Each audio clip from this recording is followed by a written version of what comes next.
Xolodilnigingizni shunday ochdingiz-u qarasangiz, ozgincha tvarogingiz qolib ketgan. Endi uni nima qilamiz? Albatta, mana videomizni ko'ramiz-da, o'sha tvarogingizni ishlatib olamiz. Keling, ekranga yaqinroq o'tirib oling.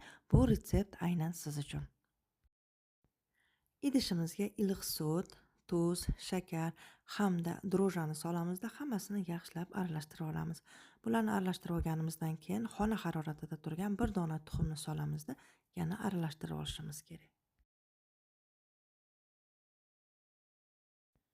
Hammasini aralashtirib bo'lganimizdan keyin endi retseptda yozilgan unimizni solishni boshlaymiz. E'tibor beramiz, unni birdaniga hammasidan sovurmaymiz. Imkon qadar 2 ga 3 ga bo'lib solamiz. Unimizni sovurganimizdan keyin endi yumshab turgan margarinimizni uni ketidan sovuramizda, hammasini birdaniga aralashtiramiz. E'tibor beramiz faqat xamirimiz qattiq bo'lishi kerak emas. Agar qorigan xamirimiz qattiq bo'lsa, bo'lishganimiz xamiri ham berch bo'lib qolishi mumkin. O'shaning uchun avvalambor un solishga e'tibor beramiz, keyin xamiri juda ham ko'p mushlab olmaymiz. Shuni orasida eslatib o'tmoqchimanki, sizni qo'llab-quvvatlashingiz men uchun va kanalim uchun juda ham katta yordam bo'ladi.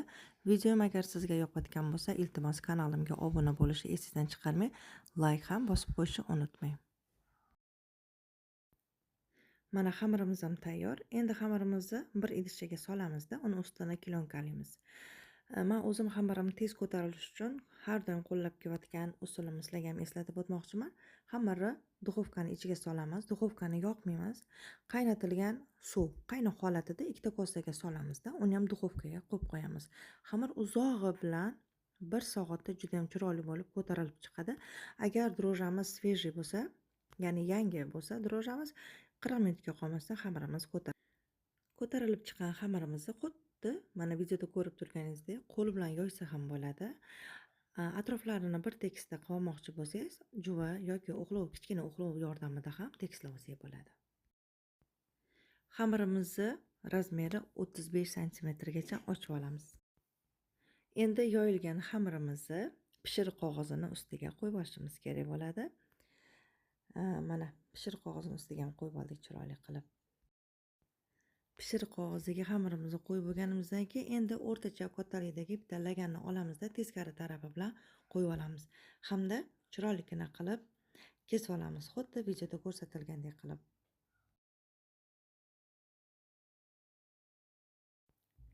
Xamirimizni kesib oldik. Endi nima qilamiz? Laganchani olamizda, kesilgan xamirlarni chiroyli qilib to'qishni boshlaymiz.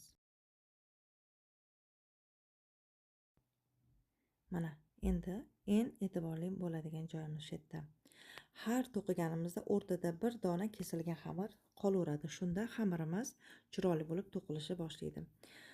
Agar siz to'qiyotganingizda shu bitta dona xamirni bilmasdan to'qib olgan bo'lsangiz, demak qayerdadir xato qilib qo'ygan bo'lasiz. Mana ko'ryapsiz, har to'qiganimda bitta kesilgan xamir ortiq qolyapti va uni keyingi to'qiyotganimga qo'shib to'qib yuboryapman. Mana chiroyli bo'lib to'qib oldik. Mana endi buni to'qib bo'lganimizdan keyin haligi to'qilgan joylarimizni yana bir marta bosib chiqishimiz kerak bo'ladi, chunki bu drojali xamir hisoblanadi. Hali ko'tarilishi kerak bo'ladi.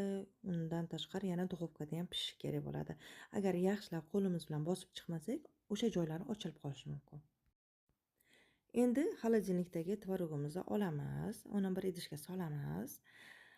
Uni ustidan tabga ko'ra shakar solamiz. Shakar ustidan esa bir dona tuxum chaqamizda hammasini yaxshilab aralashtirib olamiz. Agar tvarogingiz suvliroq bo'lsa, unga bir osh qoshiq kraxmal, ya'ni jo'xori kraxmalini qo'shib olsangiz ham bo'ladi. Tvorogli massamizni aralashtirib oldik. Endi xamirimizni olib kelamiz. Mana xamirimiz o'ziga yarasha ko'tarilib chiqdi. Xamirimizni 10 daqiqa ko'tarilishga qo'ysak yetadi, ya'ni ustini yopgan holatida iliq joyda qoldirishimiz kerak. Endi xohishga ko'ra albatta tvorogli massamizni tagidan biron bir murabbo, quyuqroq murabbo ham qo'shsak bo'ladi. Murabboni yaxshilab surib oldim. Mana endi tvorogli massamizni bir tekisda solishni boshlayman. Bu pirog ham o'ziga yarasha juda ham mazali bo'lib chiqadi. Tayyorlab ko'rishni maslahat beraman. Albatta, tayyorlab bo'lganingizdan keyin kommentariy yozishni ham esingizdan chiqarmanglar. Agar videom yoqqan bo'lsa, albatta o'rtog'ingizga, keliningizga, opangizga, kamida onajoningizga shu retseptni yuborishni esdan chiqarmang. Dam olish kunlari ham sizga tayyorlab berishlari mumkin. Yoki o'zingiz ham tayyorlab farzandlaringizga yedirishingiz mumkin. Juda ham mazali piroglardan bittasi. Pirogimizni hamma narsasini tayyorlab oldik. Endi bir dona tuxumni chaqib, pirogimizni hamma joyga suramizda, qizib turgan duxovkamizda pishirib olamiz.